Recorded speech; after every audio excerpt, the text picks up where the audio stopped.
So many different times in my life, I've played with broken or hurt things, broken foot, broken leg, broken hand, broken arm, broken sternum, broken collarbone. I could keep going if I just thought more about bones. Why, man? Because I loved it. I loved playing the game. I was passionate about it. One of the reasons I even get encouraged at seeing all of you here. Do you know why I get encouraged by that? Is because you could be anywhere doing a lot of different things, but you chose to be here. Some shows don't need a celebrity narrator to introduce the show, but this show does. In a world filled with endless opportunities, why would two men who have built 13 multi-million-dollar businesses altruistically invest 5 hours per day to teach you the best practice business systems and moves that you can use? Because they believe in you. And they have a lot of time on their hands. They started from the bottom, now they're here. It's the Thrive Time Show starring the former U.S. Small Business Administration's Entrepreneur of the Year, Clay Clark, and the entrepreneur trapped inside an optometrist's body, Dr. Robert Zuttner. 2 men, 8 kids, co-created by 2 different women, 13 multi-million-dollar businesses. We started from the bottom, now we here. We started from the bottom, and we'll show you how to get here. Started from the bottom, now we here. We started from the bottom, now we here. Mr. Clyde started from the bottom, and now we're at the top, teaching you the systems to get what we got. Colton Dixon's on the hooks, I break down the books. Z's bringing some wisdom and the good looks. As the father of 5, that's why I'm alive. So if you see my wife and kids, please tell them hi. It's the CNC up on your radio, and now 3, 2, 1, here we go. We started from the bottom, now we here. We started from the bottom, and we'll show you how to get here. Started from the bottom, now we here. We started from the bottom, now we here. We started from the bottom, now we here. We started from the bottom, and we'll show you how to get here. Started from the bottom, now we here. We started from the bottom, now we here. You know, I know for me, like for sales, like I had a turning point where I just got mad. Lex was his name, L-E-X, Lex. And he would just be like, all right, such and such has 7 deals, and Mr. Clark, you have 0 deals. What's wrong? You know, and I just was like, I'm going to shut him up, you know. But it seems like we all have to, at some point we have to get engaged. Sure. Have you seen salespeople that aren't engaged? Yeah, I have. I've been a part of many teams. I've been a part of guys that just needed someone to ask them so they could have value and a piece of the pie. They wanted someone to care about what they had to say. And until someone asked them, they weren't going to be a part of the team. If you're talking to me right now and I'm drifting in sales, I'm not doing well at sales, what do you tell me? How do I get out of that funk? Well, right now, first of all, I'm going to say, hey, do you want to be in this? Let's go ahead and cut bait. If you don't want to be in sales, move out of the way because someone else does. If you're not willing to commit to this, I don't have time for you. All right, let's go ahead and let's be blunt honest about it. I'm a direct personality. If you don't want to be here, go. Choose what you want to do, but I want to be here. You can either get on my ship and we can sail to the Caribbean and have a great time, or you can get off and go back to whatever cold place you want to go to and go ahead and have your little pity party over here. All right? You're going to make that choice right now, though. Yeah. No, so we're going to the Caribbean or we're going to the pity party? Yeah. Now, okay, so now the third big idea here, as we're learning sales, you know, the thing that no one wants to do but everyone has to do, you can't even give away a great idea if you can't sell it. So here's a quote from Jerry Vass, the author of Soft Selling in a Hard World. He says, even if you have a world-class idea and want to give it away for the good of humanity, you will have to sell the concept. And if you can't sell it, you'll be stuck with your idea. Poorer for your brilliance and generosity. Now, I know that you've worked with doctors over the years and business owners with countless big ideas. But have you ever seen an incredible idea that's just sitting dormant because the inventor, the business owner, the doctor is just unwilling to learn sales? Have you seen this? Yeah, I've seen it. I see it a lot. I see it every day. I see it from my counterparts. I see it from people that are in my own business. I see it from people in other businesses. They just don't want to take the initiative to make it something special. Do you think it's that they fear rejection?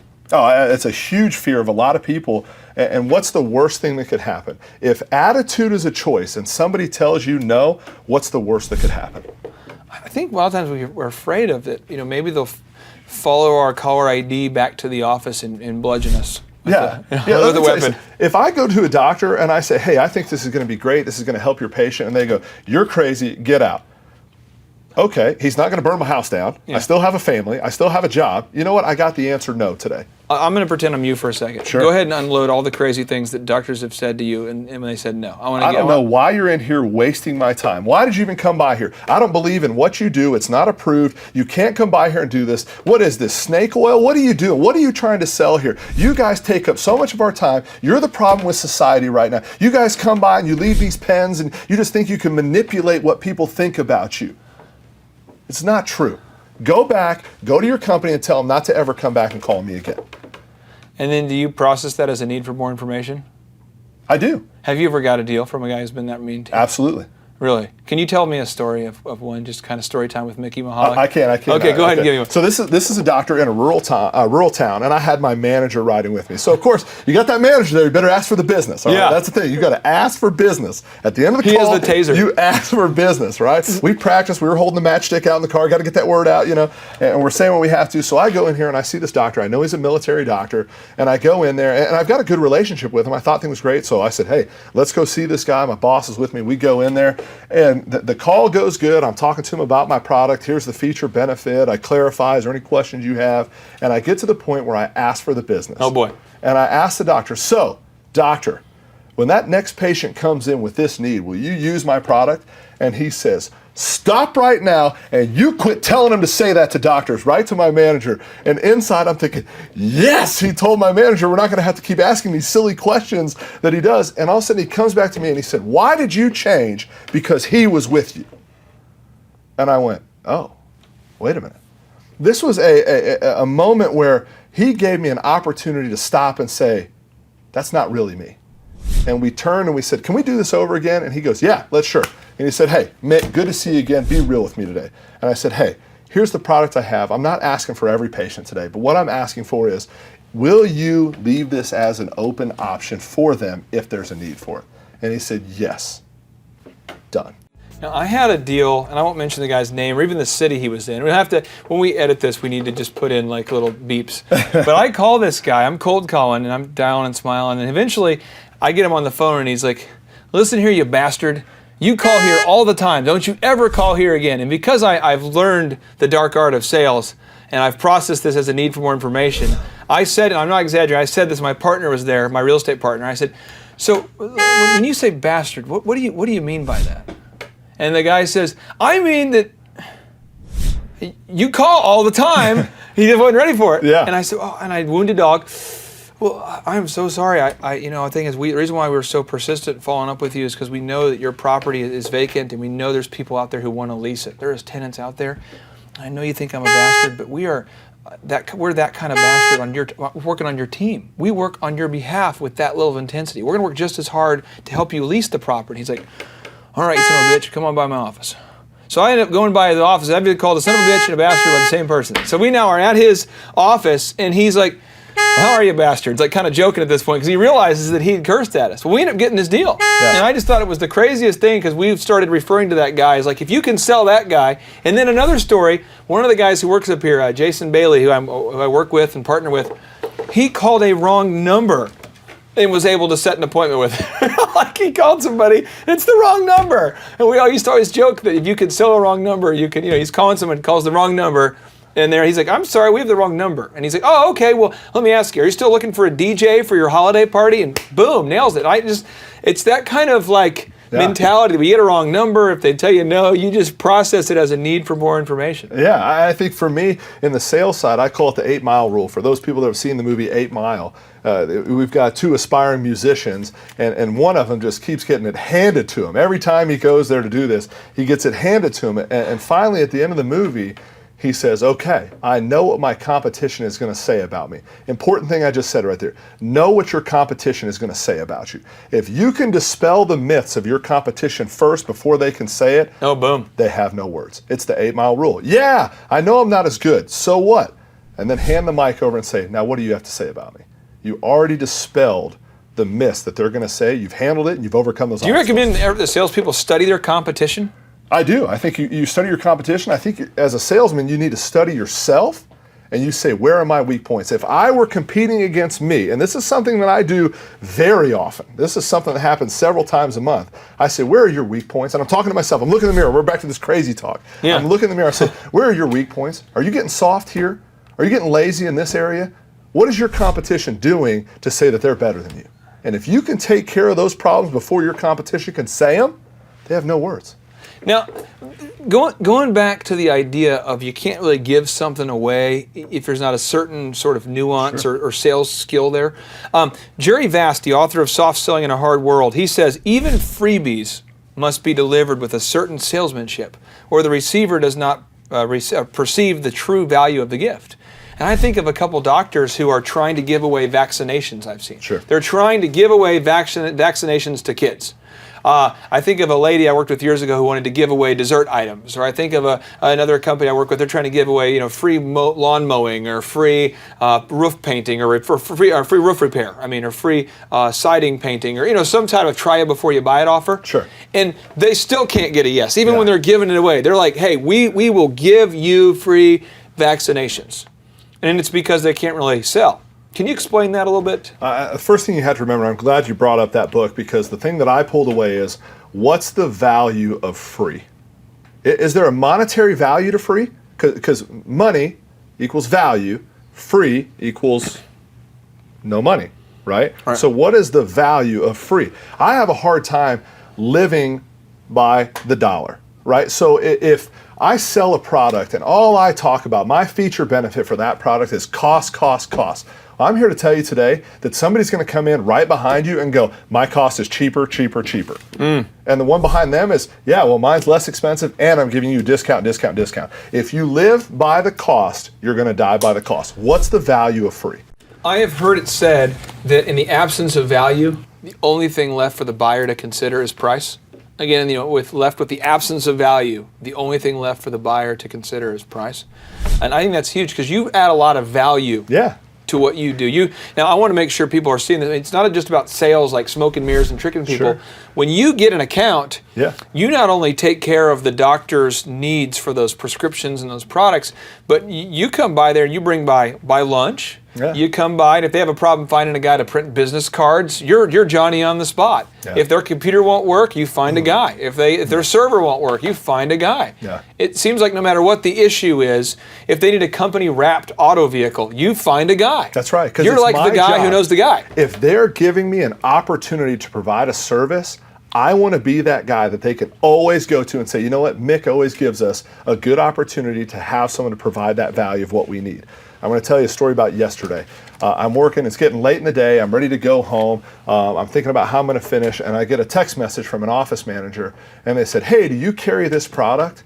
And I said, well, I'm not sure, let me call real quick, I'll call you right back. And I said, yeah, we can get that product for you. I said, what's the need? And they said, well, we have a patient that's come in with a 4-day-old baby that had a family pet, a dog, bit the baby that was 4 days old. Now, this wasn't a tragic story. This isn't a, bit it in a horrific way. You took me to a dark place. I took you to a dark place. Let me pull you out of that a little bit. So just a little nip or something. Probably. I thought I was thinking full nippage. I'm sorry. No. This was not something that was bad. But nonetheless, this was something where an infection could take place in a baby that was very young. And this mother did not have the money to pay for a $30 prescription. Now, I understand there are people in all walks of life right now that have different struggles and can't afford certain things. And they called me and said, hey, can your pharmacy do this? And I knew that if I called, we had done a lot for this company, and the return on investment hasn't really been there yet. But I'm a visionary. I'm broadcasting out thinking it will be there when they get the patient load up where it needs to be. So instead of calling the owners from my company and saying, hey, can we give this medication for free? Because they're going to ask me, well, are they sending us business? Are they doing stuff? This was an opportunity where I just said, you know what? Here's the money out of my pocket. I'm going to pay for the medication. I'm going to deliver it to the office, and I'm going to give them the option to offer it at whatever value they want to this young lady. And there's a principle there that you're treating people the way you want to be treated. If my child was the one that was sick, I hope enough people have a good spirit in them that they would give money out of their own pocket to help a child that already has odds against them at 4 days old. So that's a goal of yours, though, is to always exceed the expectations of your think of what it was. This is my customer. The business is not there yet. The return on investment has not been there yet for me. And I've done a lot for them. But I'm thinking about the future, because although too many people look at the time is now, the business is now, I need it now, now, now, now, now. There is business out there that's now, now, now that I get. But if I can provide that value, this guy is willing to take money out of his pocket. Now, this wasn't what I did it for. This was not for business later. This is for, I want them to know me as a person. You are a person of faith, though, and you do believe that if you sow seeds, they do reap a harvest. I agree. That's what you believe. I agree. Okay, so I think that I want to make sure we're getting this, though. I think a lot of people are afraid to do anything extra special for their doctor or their client or their person they're selling to, because they feel like, I don't want them to feel like I'm manipulating. Sure. But I will say that if you treat people the way you want to be treated, they'll always respond. It's like the boomerang, you throw it to them, and it comes back. Is there a value to what you just explained? Is there a value? Yeah. I would hope so, and if not, you can taser me. There's a great value, but is there a price? So now we get back and we talk about value versus price. What I provided to this office has monumental value because I showed them who I was as a person, not as a rep, not as a company guy. I showed them as a person. There's no dollar amount you can put on me now in that office because I'm willing to show them who I am with compassion. Well, let me ask you this, point 4 here, as we're talking about, sales, something no one wants to do, but everyone has to do. 15% of salespeople make 85% of the money. It seems like, this is something that Jerry Vass, the author of Soft Selling in a Hard World, this is what he says. At your next sales meeting with 20 people, if you're watching, maybe you have 2 people in your meeting or 10 or whatever the number is, he says, at your next sales meeting with 20 people, 3 will take home the money of 17 others. Is it luck, hard work, a great attitude, or is it persuasive skill, understanding the transactional dynamics of the sales process? From your experience, do you always see that where there's like one sales guy that's got more than enough business and then 9 other guys looking around going, what's going on? I mean, have you seen that? I do. I do. And I think there's a flow and there's a chart to that where people start out and they're will versus skill. They have the will, they want to do it, then they start to develop that skill. Then that skill takes over, but over time they lose the will because they get bored and all of a sudden they jump back where they have more skill than they have the will. So it's the opposite of what they were at the beginning, where they didn't have the skill, but they had the gumption and the want to. What are some of the common mistakes that most bad sales professionals are doing over, and it doesn't matter what company you're working with, if it's in landscaping, pharmaceutical sales, if it's in dentistry, if it's in entertainment, whatever you're selling. What are the mistakes you see? Because you coach people in sales. What are some things that you see over and over and over that not bad people, but bad sales performers are doing over and over? Man, the one that sticks out to me the most is the guy that says, what I do doesn't matter for what I make. So it's somebody that doesn't believe in the system. I can go call on 50 doctors, but they know who they're going to pay. It doesn't matter. They're going to pay who they want to. The socialist sales guy. So they don't think that they have a direct influence on what they make. That person is almost burned that bridge. I've even seen doctors like that, though. Yeah. I mean, doctors who are like, well, people are going to see what doctors they want to see. And that's not true, though. No. There's doctors out there just killing it, and there's other ones that are struggling. I don't need to advertise because what I do will bring the people, or because what I do, they're going to come no matter what, or they're going to go to him because he has a flashy office. Kind of waiting for the phone to ring. Exactly. Now, if you learn, Jerry Vass says here, his quote, he says, if you learn a profession well and work hard, your future is secure, and you will inevitably rise to the top. Drive a fast car and find beautiful people of the opposite sex pursuing you relentlessly. Like so many romantic promises, this is an illusion. What your parents and professors don't tell you is that the closer you get to the top, the better you must know how to sell, because everyone at the top sells better. If you're going to be at the top of your profession, you must sell well too. What he's saying is this whole idea that if you go to college and you get good grades, then you're just going to make a lot of money. Get a nice car, people love you. But it really is not the case. You have to learn to sell if you want to get to the top, right? Yeah. So from your perspective, if I'm an entrepreneur watching this and I am on fire in my given skill, I mean, I am the best computer programmer. I am awesome. I mean, people want to hire me to do artwork. I'm the best artist. I'm the best dentist. I'm the best whatever my skill is. And I can't sell anything. What would you tell me to do right now? I would tell you to find somebody that can sell and learn the techniques of what they're doing. Because if you could learn your trade and become the best at what you can do, that means that you can be educated and you can learn another skill. And you think in 6 weeks someone can learn this? I think you can. I think if you put the effort in, if you tell me that I took every day in my available time and I put it in to try to learn this skill, all you have next is the attitude to go out and put it in place. That's what I love about sales, though. Because if I took 6 weeks and I focused on learning the piano, I'd be irritated and I'd still be pretty bad. Yeah. But like with sales, you can learn it. I've seen it over and over and over again. It's like if you have a functional brain and you want to learn how to do it, you can. Yeah. So when someone tells you no, guess what? That's a way I don't need to do that again. They've given you the answer to the test. So it's a multiple choice test. We have A, B, C, and D. Someone says no on A, guess what? Don't do A again. Now you only have it down to B, C, and D. Someone tells you no again, hey, get rid of number B or letter B. That's not the option now. Now we're down to C and D. Now, if I require my new salespeople to always read 2 books.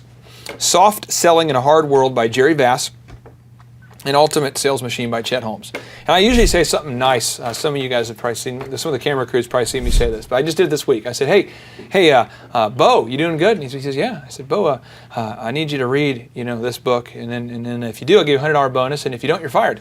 So go ahead and just soak it all in, because I know that if they don't know these certain things, it's going to be too hard for me to train them. They need to learn that. And I'm not a guy who reads quickly. It takes me a while to kind of grind through reading. But is there a book that you would recommend that every sales person or somebody who wants to get good at sales who's watching this right now needs to read? Is there a book you'd recommend? Yeah, that book is The Secrets of Question-Based Selling. It's the book we talked about. Of Question-Based Selling. Okay. Now, one thing I'm going to say, there's a skeptical guy watching this, and he's saying, well, you can't find Soft Selling in a Hard World at the bookstore. It must not be that good. Well, let me tell you. Google it. Well over 90% of Americans, when they get time for retirement age, have a negative net worth. That's crazy. Well over 90% of them. So, and then you look at it, and over half of Americans don't like their job. The people who do, though, can all sell. So get off that whole thing about, well, that's not a best-selling book. Yeah, we're not writing a book here that's going to be best-selling. We're writing a book that's going to teach you how to sell the best. And I just want to make sure you understand these books that you recommended, I'm talking about, they might not be the most exciting books, but they really can change your world there. Now, we all need 2 professions. This is the final point here, the final point, point 5. We all need 2 professions. Jerry Bass says, so you need 2 professions. The one you've studied all the time and your other profession. The profession of persuasion that allows you to make good use of all those years of education, practice, and dues paying. Basically, you go to school to become an architect, but now you need to learn sales. You wanted to become a dance instructor, but now you need to learn sales. You want to become a painter, but now you got to learn sales. You want to be a photographer, and you want to quit living with your mom, so you want to become a sales expert. You're a firefighter, and you want to get out of that and start your own business. You're a construction guy, and it doesn't matter what, you're a DJ, and you want to turn the AC on in your apartment. You're going to have to learn sales.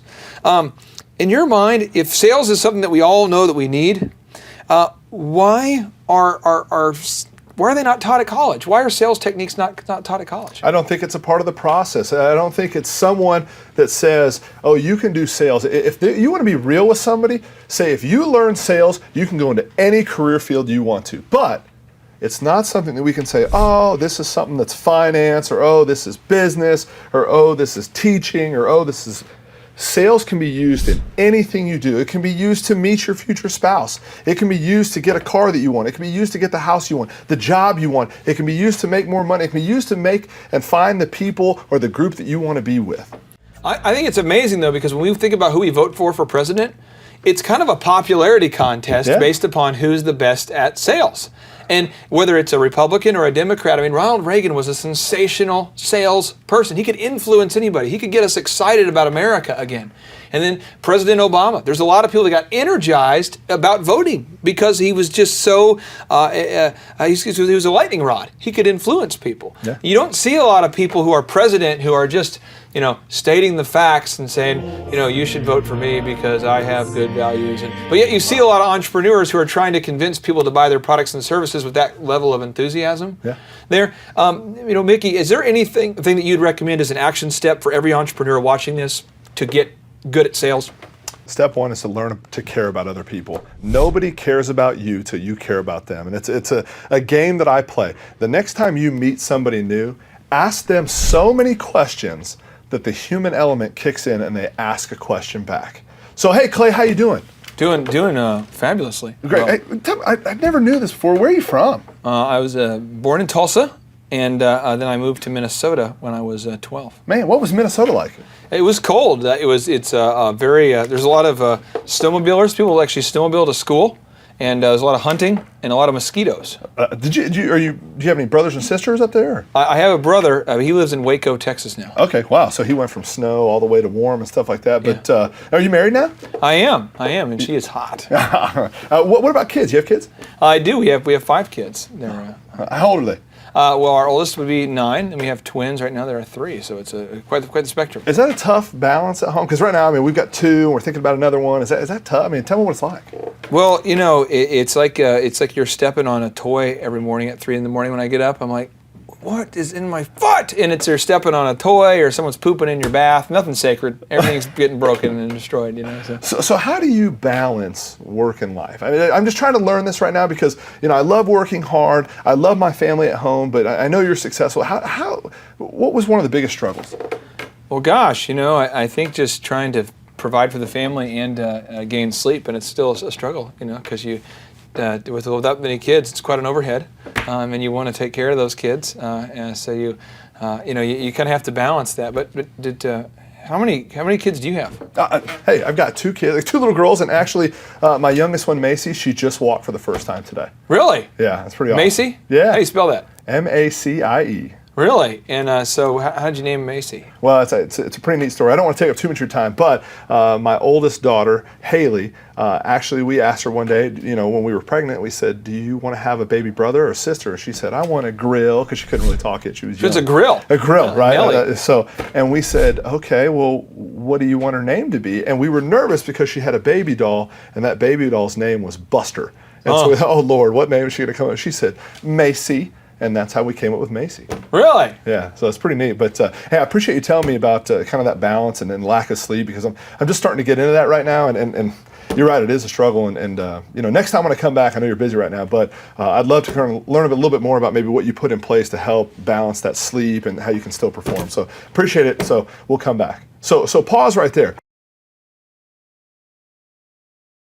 I asked so many questions. I found out where he grew up, if he had a sibling, where the sibling lives, if he's married, how many kids he has, what a struggle is, and I connected on an emotional level because I kept asking him questions. And finally he said, wait a minute, what about you? Do you have kids? Oh, thanks. That's your opportunity to then divulge what you want to that day. Have something set up, your go-to, to get on that emotional level. And so that's how we do it. I love it. Mickey, I know that you have a family. You have a lot of things you could be doing. You're also very ambitious. You actually host basketball games. Yeah. You're an announcer for basketball games on the NCAA level. And so I just want you to know, I know time is your most valuable asset, and I appreciate you being here to mentor Thrivers, and I can't thank you enough for being here today. Thank you so much. I appreciate it. It's exciting things out there. Hey, take care. JT, do you know what time it is? 4:10. It's Tebow time in Tulsa, Jerusalem, baby. Tim Tebow is coming to Tulsa, Oklahoma. During the month of Christmas, December 5th and 6th, 2024, Tim Tebow is coming to Tulsa, Oklahoma in the 2-day interactive Thrive Time Show Business Growth Workshop. Yes, folks, put it in your calendar. This December, the month of Christmas, December 5th and 6th, Tim Tebow is coming to Tulsa, Oklahoma in the Thrive Time Show 2-day interactive business growth workshop. Whoa. We've been doing business conferences here since 2005. I've been hosting business conferences since 2005. What year were you born? 1995. Dude, I've been hosting business conferences since you were 10 years old. And a lot of people, have followed Tim Tebow's football career on the field and off the field. And off the field, the guy's been just as successful as he has been on the field. Now, the big question is, JT, how does he do it? Well, they're going to have to come and find out, because I don't know. Well, I'm just saying, Tim Tebow's going to teach us how he organizes his day, how he organizes his life, how he's proactive with his faith, his family, his finances. He's going to walk us through his mindset that he brings into the gym, into business. It is going to be a blasty blast in Tulsa, Jerusalem. Folks, I'm telling you, if you want to learn branding, you want to learn marketing, you want to learn search engine optimization, you want to learn social media marketing, that's what we teach at the Thrive Time Show 2-day interactive workshop. If you want to learn a accounting. You want to learn sales systems. You want to learn how to build a linear workflow. You want to learn how to franchise your business. That is what we teach at the 2-day interactive Thrive Time Show Business Workshop. Over the years, we've had the opportunity to feature Michael Levine, the PR consultant of choice for Nike, for Prince, for Michael Jackson. We've had the top PR consultant in the history of the planet has spoken at the Thrive Time Show workshops. We've had Jill Donovan, the founder of RusticCuff.com, a company that creates apparel worn by celebrities all throughout the world. Jill Donovan, the founder of RusticCuff.com, has spoken at the 2-day interactive Thrive Time Show Business Workshops. We have had the man who's responsible for turning around Harley Davidson, a man by the name of Ken Schmidt. He has spoken at the Thrive Time Show 2-day interactive business workshops. Folks, I'm telling you, these events are going to teach you what you need to know to start and grow a successful business. And the way we price the events, the way we do these events, is you can pay $250 for a ticket or whatever price that you can afford. What? Yes, we've designed these events to be affordable for you, and we want to see you live and in person at the 2-day interactive December 5th and 6th Thrive Time Show Business Workshop. Everything that you need to succeed will be taught at the 2-day interactive Thrive Time Show Business Workshop, December 5th and 6th in Tulsa, Oklahoma. And the way we do these events is we teach for 30 minutes, and then we open it up for a question and answer session so that wonderful people like you can have your questions answered. Yes, we teach for 30 minutes, and then we open it up for a 15-minute question and answer session. It's interactive. It's 2 days. It's in Tulsa, Oklahoma. We've been doing these events since 2005, and I'm telling you, folks, it's going to blow your mind. Yes, ladies and gentlemen, the Thrive Time Show 2-day interactive business workshop is America's highest rated and most reviewed business workshop. See the thousands of video testimonials from real people just like you who've been able to build multi-million-dollar companies. Watch those testimonials today at thrivetimeshow.com. Simply by clicking on the testimonials button right there at thrivetimeshow.com, you're going to see thousands of people just like you who've been able to go from just surviving to thriving. Whoa. Each and every day, we're going to add more and more speakers to this all-star lineup, but I encourage everybody out there today, get those tickets today. Go to thrivetimeshow.com. Again, that's thrivetimeshow.com. And some people might be saying, well, how do I do it? What do I do? How does it work? You just go to thrivetimeshow.com. Let's go there now. We're feeling the flow. We're going to thrivetimeshow.com. Again, you just go to thrivetimeshow.com. You click on the business conferences button, and you click on the request tickets button right there. The way I do our conferences is we tell people it's $250 to get a ticket. Yep. Or whatever price that you can afford. And the reason why I do that is I grew up without money. JT, you're in the process of building a super successful company. Did you start out with $1 million in the bank account? No, I did not. Nope, did not get any loans, nothing like that. Did not get an inheritance from parents or anything like that. I had to work for it, and I'm super grateful. I came to a business conference. That's actually how I met you, met Peter Taunton. I met all these people. So if you're out there today and you want to come to our workshop, again, you just got to go to thrivetimeshow.com. You might say, well, who's speaking? We already covered that. You might say, where's it going to be? It's going to be in Tulsa, Jerusalem, Oklahoma. And so it says Tulsa, Jerusalem. I'm really trying to rebrand Tulsa as Tulsa, Jerusalem, sort of like the Jerusalem of America. But if you type in Thrive Time Show and Jinx, you can get a sneak peek or a look at our office facility. This is what it looks like. This is where you're headed. It's going to be a blasty blast. You can look inside, see the facility. We're going to have hundreds of entrepreneurs here. It is going to be packed. Now, for this particular event, folks, the seating is always limited because my facility isn't a limitless convention center. You're coming to my actual home office, and so it's going to be packed. Who? You're going to come. Who? You? I'm talking to you. You can just get your tickets right now at thrivetimeshow.com. And again, you can name your price. We tell people it's $250 or whatever price you can afford. And we do have some select VIP tickets, which gives you an access to meet some of the speakers and those sorts of things. And those tickets are $500. It's a 2-day interactive business workshop, over 20 hours of business training. We're going to give you a copy of my newest book, The Millionaire's Guide to Becoming Sustainably Rich. You're going to leave with a workbook. You're going to leave with everything you need to know to start and grow a super successful company. It's practical, it's actionable, and it's Tebow time right here in Tulsa, Jerusalem. Get those tickets today at thrivetimeshow.com. Again, that's thrivetimeshow.com. Hello, I'm Michael Levine, and I'm talking to you right now from the center of Hollywood, California, where I have represented over the last 35 years 58 Academy Award winners, 34 Grammy Award winners, 43 New York Times bestsellers. I've represented a lot of major stars, and I've worked with a lot of major companies, and I think I've learned a few things about what makes them work and what makes them not work. Now, why would a man living in Hollywood, California, in the beautiful sunny weather of LA, come to Tulsa?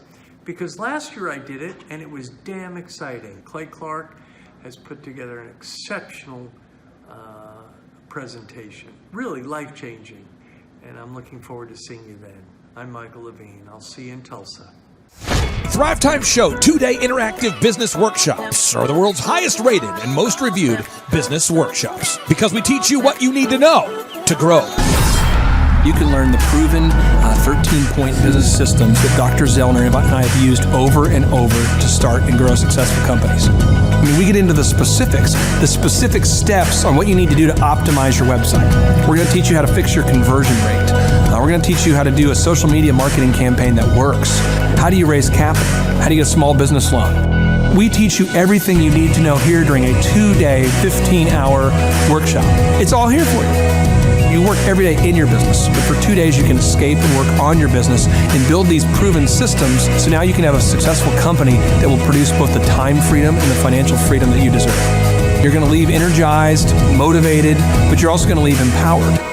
The reason why I've built these workshops is because as an entrepreneur, I always wish that I had this. And because there wasn't anything like this, I would go to these motivational seminars, no money down, real estate, Ponzi scheme, get motivated seminars, and they would never teach me anything. It was like you went there and you paid for the big chocolate Easter bunny, but inside of it, it was a hollow nothingness.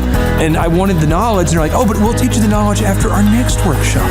And the great thing is we have nothing to upsell. At every workshop, we teach you what you need to know. There's no one in the back of the room trying to sell you some next big get-rich-quick, walk-on-hot coals product. It's literally, we teach you the brass tacks, the specific stuff that you need to know to learn how to start and grow a business. And I encourage you to not believe what I'm saying, and I want you to Google the Z66 auto auction. I want you to Google elephant in the room. Look at Robert Zellner and Associates. Look them up and say, are they successful because they're geniuses, or are they successful because they have a proven system? When you do that research, you will discover that the same systems that we use in our own business can be used in your business. Come to Tulsa, book a ticket, and I guarantee you it's going to be the best business workshop ever, and we'll even give you your money back if you don't love it. We've built this facility for you, and we're excited to see you. And now you may be thinking, what does it actually cost to attend an in-person 2-day interactive Thrive Time Show business workshop?